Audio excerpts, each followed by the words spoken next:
Clevatess episode 3 is now out, so let's talk about it. テレビアニメ「クレバテス魔獣の王と赤子と屍の勇者」7月より放送 So the newest episode of Clevatess is now out for you guys to go and check out, and let's just say that in this episode, an event happened that I did not expect to see, and it was not pleasant. So, obviously we know where we are from last week's episode. We have our hero, who is smashed up down on the ground after taking the other bandit with her down to the thing. But we obviously now know that she is immortal because Clevatess has given her the power to come back alive for as long as he needs her. So this is where we start to see her come back to life. And she can't feel anything. She's like, all my bones are broken. Like, what's going on? Like, what do I do now? And then we see an image of Clevatess come through the blood and appear. And it starts asking her a question. It's like, now, tell me, I offered this young woman, Nell, the chance to join me, but she refused. Why is that? Why did she refuse to do that? And this is where she explains to him that she feels like she can't leave, she feels like she's trapped, and that you're just a child with a baby, like, how are you going to get her out? So he then brings her back to life, and it's brutal because every single part of her body that has been broken, shattered, whatever, has to mend itself together.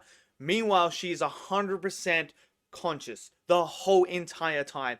And she talks about the excruciating pain that she feels when it's getting put back together. Just imagine that.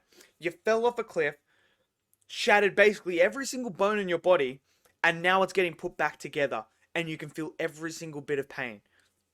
It was brutal. And he basically says, you need to take out the bandits, because I can't let everyone know that I've left my, lands and stuff like that. I can't have that. You need to do this. So she starts fighting all the bandits. Like, that's the whole thing that she's trying to do. But the really, really big twist and the really, really sad part of this whole entire episode is Nell is so happy. She is so happy because she's been asked to leave, and that she goes and sees the other woman, the blonde woman who is in charge of basically her.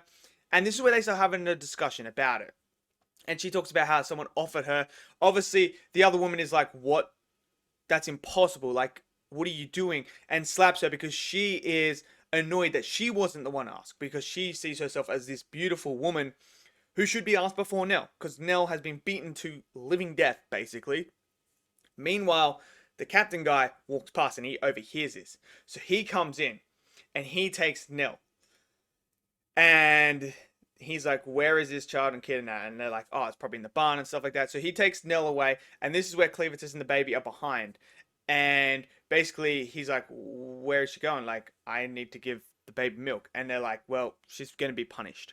So now we see him take Nell down these stairs into a mining section, into these caves. And he goes all the way down there.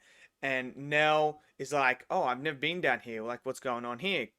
And he's like talking about the magic that he's come up with and that. And then the lights go out. And she's like, all the lights are out. Like, what's going on here? And then he's like, oh, sorry, let me turn it back on.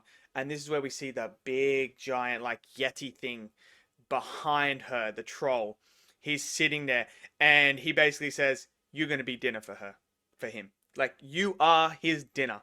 And I'm sitting there, I'm like, oh, okay, that's okay. Because I know either Hero is going to come, she's going to come and save her, or Clevatess is going to turn up and save her, right?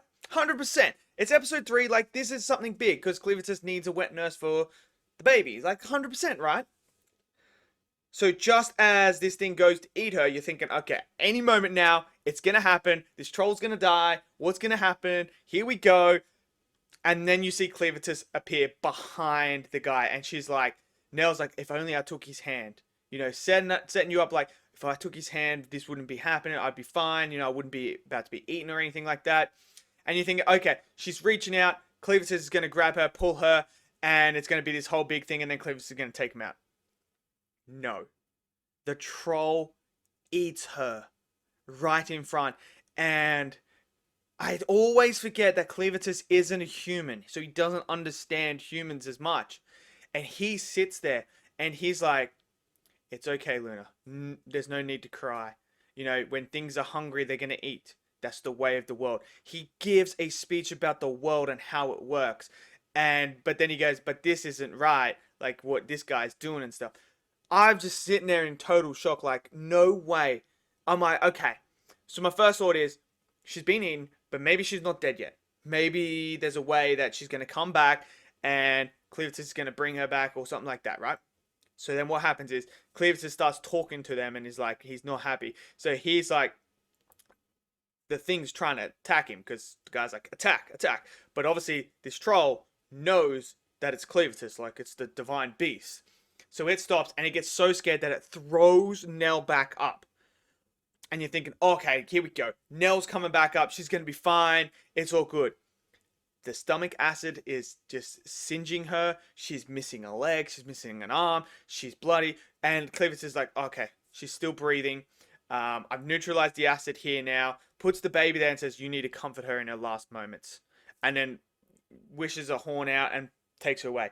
So it looks like Nell is going to die in a brutal way because...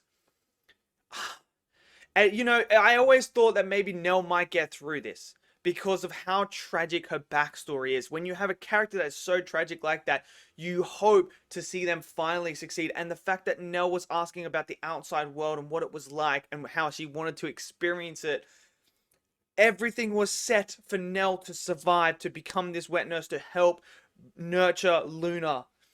And then they go and do this, man, and they go, no, that's not what this story is about. This story is a dark story. It is not about happy endings. And it hits you. And it's just like, oh my word, they actually did it. Episode 3 already. They did that. They introduced this tragic character, and then they're basically going to end her in one of the most brutal ways you could end. Like, it's not great. Like, Nell looked in a horrible position, and I felt so bad for that character. I wanted that character to survive so badly. And then it cuts to the hero who is fighting all these bandits. She's like, okay, I can't take them. My stamina's running out. So she climbs up the scaffolding, takes out that, drops everyone into the water, and now they're all getting eaten by the monster. Meanwhile, she's in a barrel, sinking down to get this sword. And the line that she uses where she's like, I have the advantage because I'm immortal. I can't die. I can't drown. You know, I just have to go through the pain. Imagine that. Imagine that. Like, you can't drown, you can't die, but you're gonna go through drowning over and over and over and over again to get this sword. It's brutal, man. So yeah, that's where it ends. It ends with that and like this image of this giant monster. So it's gonna be interesting to see episode 4 moving forward now. But we're 3 episodes in, and they have delivered a tragic backstory to one of the characters. They've essentially killed that character already. It's a dark story. It is a dark story, but it's really, really good. And the action was superb as well. The animation was great, but it's the stories and the characters, man. And like Clevatess, man, I understand where he's coming from because he is a divine beast and he doesn't understand humans and stuff like that. And he sees the world like, you know, if you're hungry, you eat. That's how the world works, man. That's just what happens. So yeah, I liked it. Let me know what you guys thought of this episode. Did you guys enjoy it? Did you not? Smash it down in the comment section below. Smash that like button for me. Click subscribe. And I'll see you guys next video. Until then, stay safe and peace out.